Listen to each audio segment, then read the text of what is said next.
Bonjour à toutes et à tous. Merci de nous rejoindre ce mercredi 25 février 2026 pour la revue des quotidiens. L'économiste du Bénin de la sous-région nous invite à explorer des chiffres, des projets et des initiatives qui façonnent l'avenir économique de nos pays.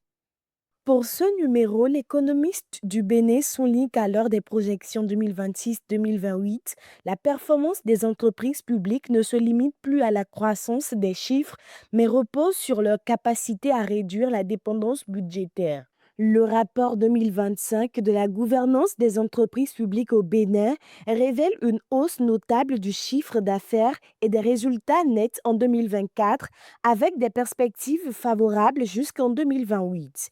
Les sociétés d'État et établissements publics affichent une progression continue de leurs produits et bénéfices. Toutefois, la dépendance aux subventions publiques et la pression des charges salariales imposent une vigilance budgétaire accrue. Malgré un risque d'endettement jugé maîtrisé, l'État actionné attend davantage d'autonomie et de transparence pour consolider l'équilibre financier sans alourdir le budget national.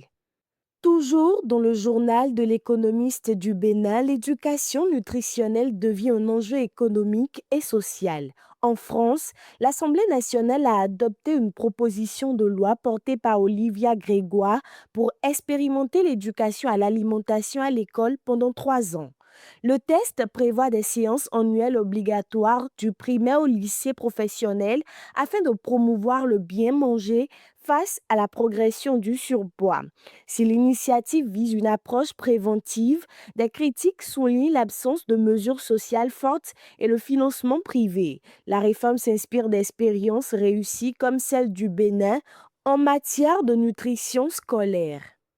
En période de forte demande liée aux jeunes, l'évolution des prix des denrées de base reste un indicateur scruté de près par les ménages.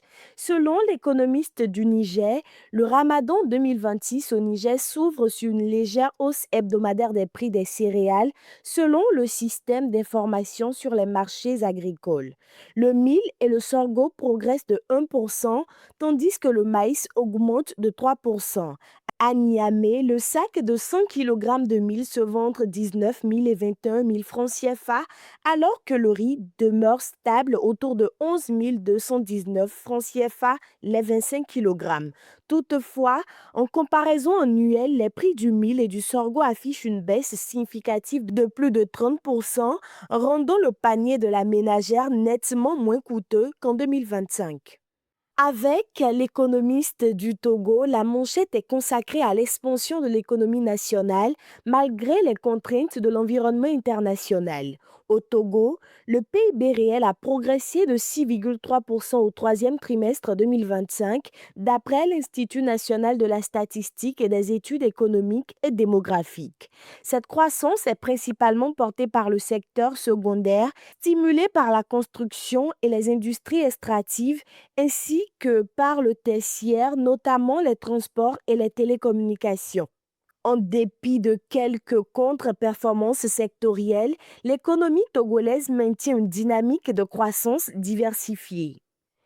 Et dans ses analyses, la presse économique togolaise met en avant un nouveau partenariat stratégique destiné à faire de l'agro-industrie un moteur d'investissement et de transformation productive.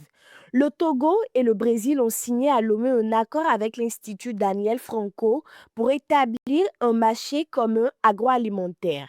Le partenariat prévoit un transfert de technologies, le renforcement des capacités et la promotion d'investissements conjoints. Objectif: moderniser la production agricole, développer la transformation locale et attirer capitaux et expertise afin de positionner l'agro-industrie comme un levier de croissance et de compétitivité. Cette édition se referme avec l'économiste du Mali qui souligne la volonté du Mali de renforcer les liens stratégiques avec la Chine, un partenaire historique de 65 ans. Le Premier ministre malien Abdoulaye Maïga a reçu Xi Jinping, nouvel ambassadeur de la Chine au Mali. Cette rencontre vise à consolider le partenariat stratégique initié en 2024 à Beijing. Les échanges ont porté sur la sécurité et la défense, le développement des infrastructures, l'agriculture et la santé. Le Mali réaffirme son engagement pour la sécurité nationale, tandis que la Chine confirme son soutien et sa coopération renforcée dans plusieurs secteurs clés. Nous vous remercions d'avoir partagé ce moment de lecture avec nous. À bientôt pour un nouveau tour d'horizon avec l'économiste pour rester informé.